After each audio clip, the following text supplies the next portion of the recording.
지난주 우리 금요 성령 집회에 우리는 두려움이라고 하는 주제를 가지고 함께 말씀을 나누었습니다.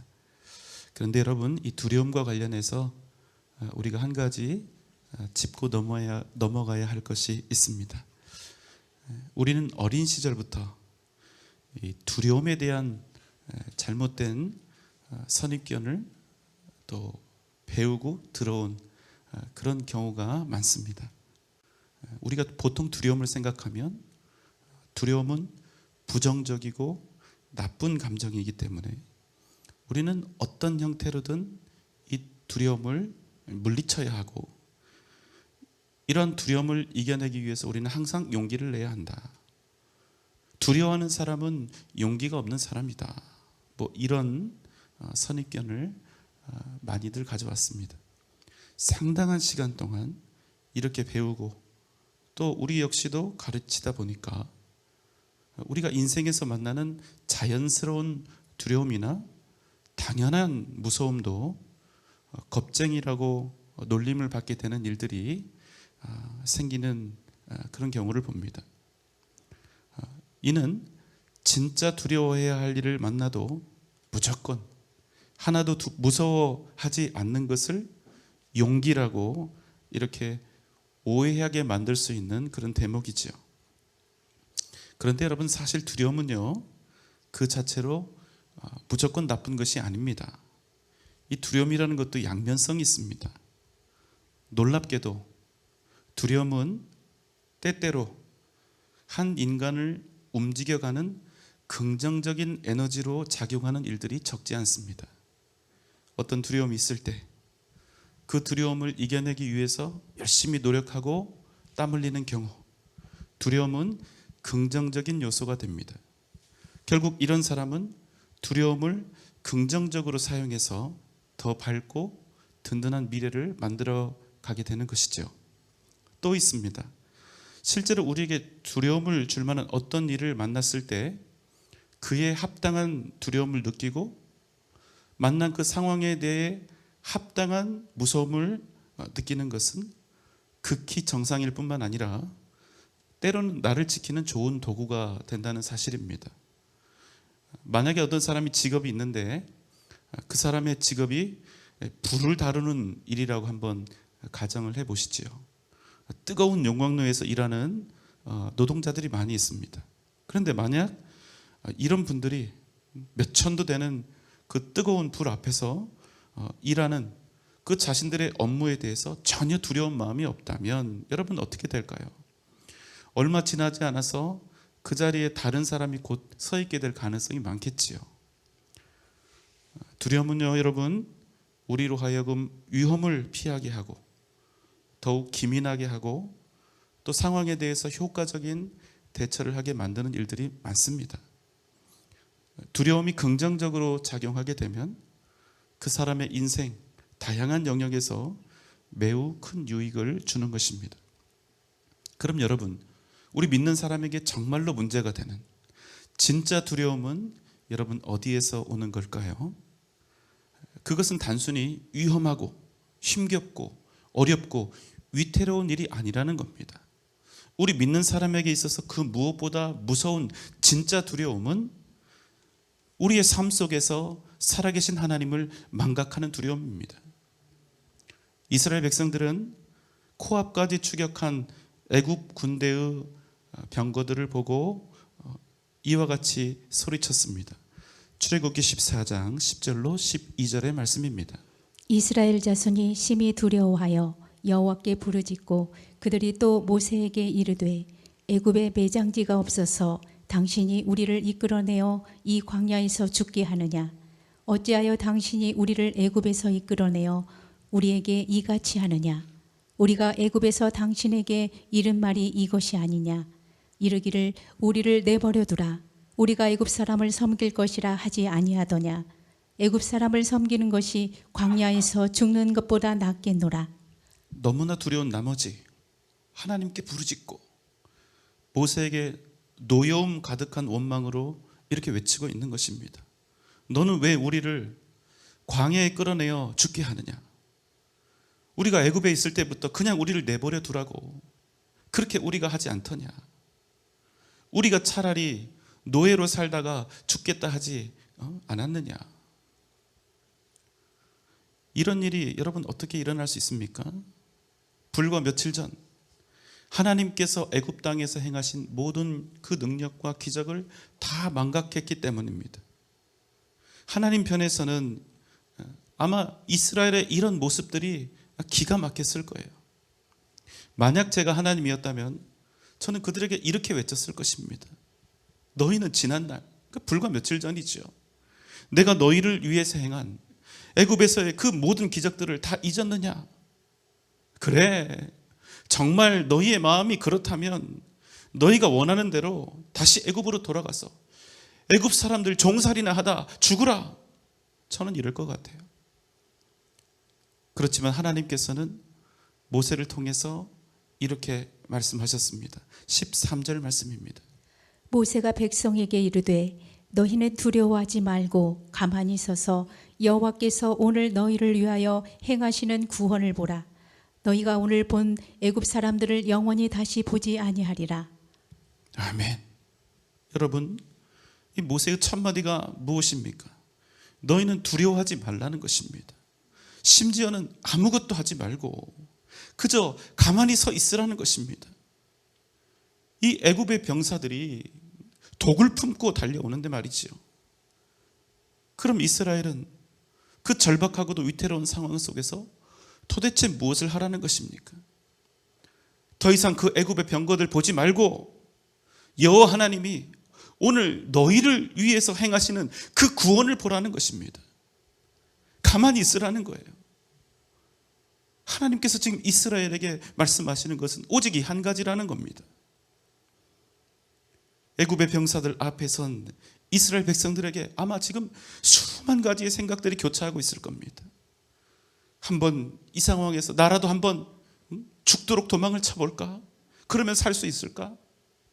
아니면 애굽 사람들 앞에 깊이 엎드려 두 손을 싹싹 빌며 우리의 뜻이 아니라 모세가 우리를 꼬여낸 것이라고 목숨만 살려주면 우리가 전보다 더 충직한 노예가 되어서 개처럼 죽을 때까지 일하며 섬기겠노라고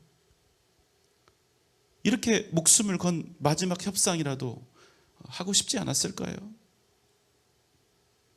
그런데 모세는 이미 하나님을 망각해버린 이스라엘에게 이렇게 말하는 겁니다. 두려워하지 말고 그저 가만히 서서 하나님이 지금 너희를 위해 행하시는 그 구원을 보라, 이렇게 외치고 있었다는 것입니다. 여러분, 이스라엘이 지금 모세가 외치는 이 소리를 듣고 여러분 어떻게 했을 것 같습니까?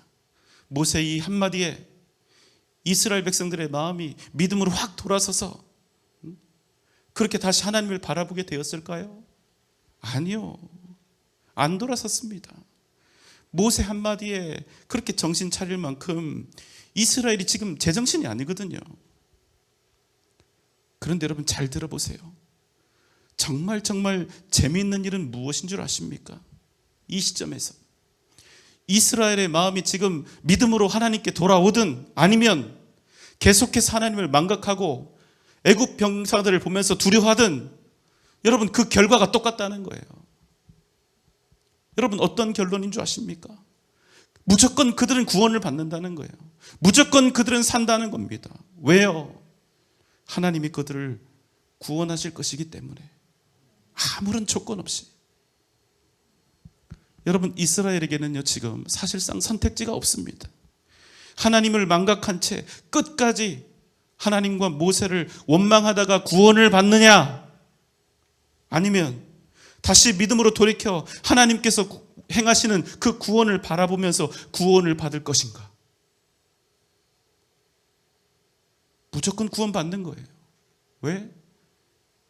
하나님이 이스라엘의 하나님이시고 그들의 아버지가 되셨으니까. 여러분 이게 우리가 하나님께 받은 구원의 아이러니입니다. 15절 이하부터는 이제 하나님께서 이스라엘을 구원하시는 그 장면이 나옵니다. 모세가 지팡이를 딱 들고 바다 위로 이 손을 내밀지요. 홍해가 갈라지는 아주 드라마틱한 장면이 연출이 됩니다. 그런데 놀라운 사실은 홍해가 갈라지기 그 바로 직전까지 이스라엘 백성들의 마음은 여전히 다시 애굽으로 돌아가야겠다. 어떻게 하면 애굽 사람들 손에 죽지 않고 다시 그들의 노예가 될 수 있을까?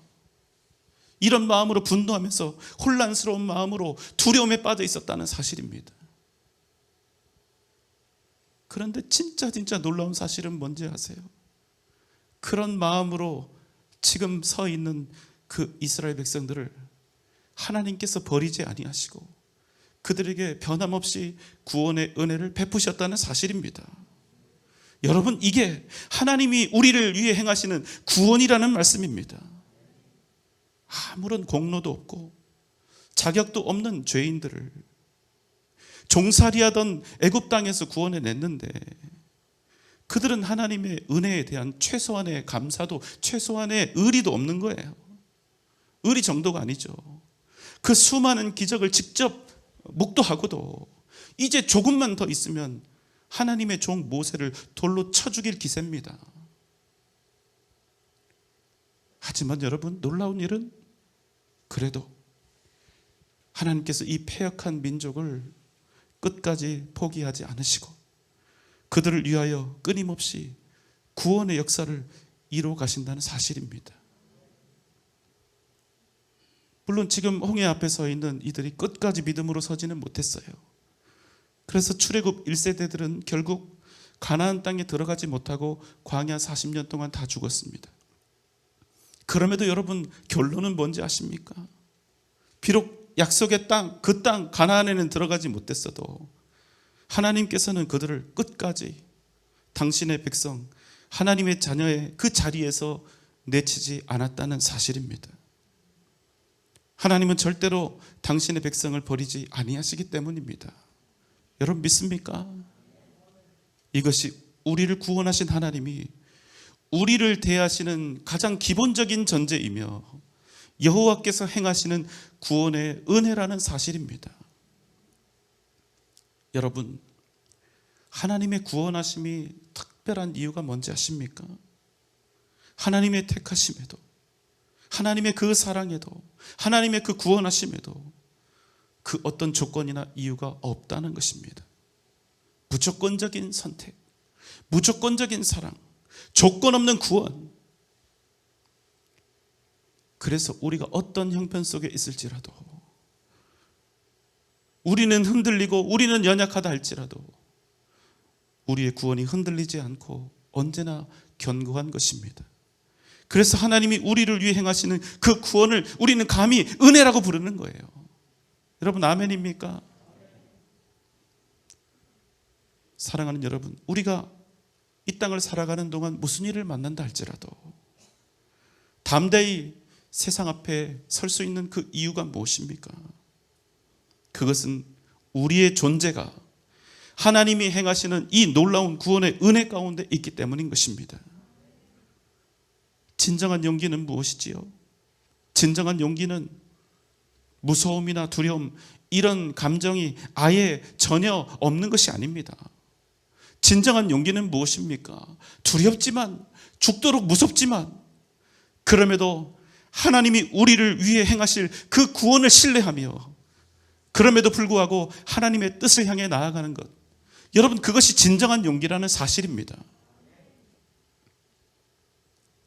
이스라엘 백성들은 견딜 수 없을 만큼 두려웠습니다. 애굽의 전차 부대가 먼지를 일으키며 그들의 뒤를 추격해 들어옵니다. 여러분, 지금 이스라엘을 추격하고 있는 그 사람들이 어떤 사람들입니까? 최소한 각 가정마다 아들 하나씩은 다 장례를 치른 사람들입니다. 여러분, 사자가 새끼를 잃고 나서 그 복수를 위해 쫓아왔다고 생각을 해보세요. 그 사람은 죽은 목숨이 아닙니까? 당연히 무섭습니다. 두려워서 견딜 수 없는 상황인 것 맞습니다. 그 누구도 부인할 수 없어요. 그러나 하나님은 그럼에도 불구하고 이렇게 우리에게 약속하고 계시는 것입니다. 14절의 말씀입니다. 여호와께서 너희를 위하여 싸우시리니 너희는 가만히 있을지니라. 여호와 하나님께서 우리를 위해 싸우신다는 것입니다. 죽을 수밖에 없는 현실, 망가지고 무너지고 실패할 수밖에 없는 현실은 분명히 우리 앞에 있습니다. 그렇지만 하나님이 행하시는 구원을 믿으며 오직 주님을 바라는 자들에게는 어떤 역경과 환난 속에서도 승리의 노래를 부를 수 있는 용기가 생긴다는 사실입니다. 여호와 하나님께서 그들을 위해, 아니 우리를 위해 싸우신다는 믿음이 바로 우리에게 있기 때문인 것입니다. 사랑하는 여러분, 오늘 이 밤 여러분은 무엇을 위해서 기도하기 원하십니까? 아마 각자에게 절절한 기도 제목이 있어서 이 자리에 나오셨을 것입니다. 하지만 기억하십시오. 오늘 우리가 할 일은 오히려 모든 것을 다 주님 앞에 내려놓고 가만히 서서 하나님께서 우리를 위해 행하시는 그 구원을 바라보는 것입니다. 여러분 잊지 마십시오. 하나님 우리를 절대로 포기하지 않으십니다. 하나님은 반드시 우리를 위해 싸우실 것입니다. 우리를 위해 반드시 구원의 역사를 이루어 가실 줄 믿습니다.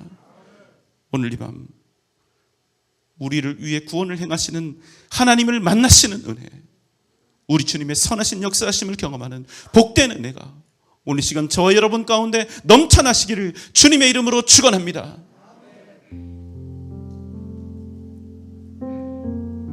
함께 기도합시다. 주님, 우리가 어떤 형편, 어떤 고된 길 가운데 있다 할지라도 하나님을 잃지 않게 하여 주옵소서.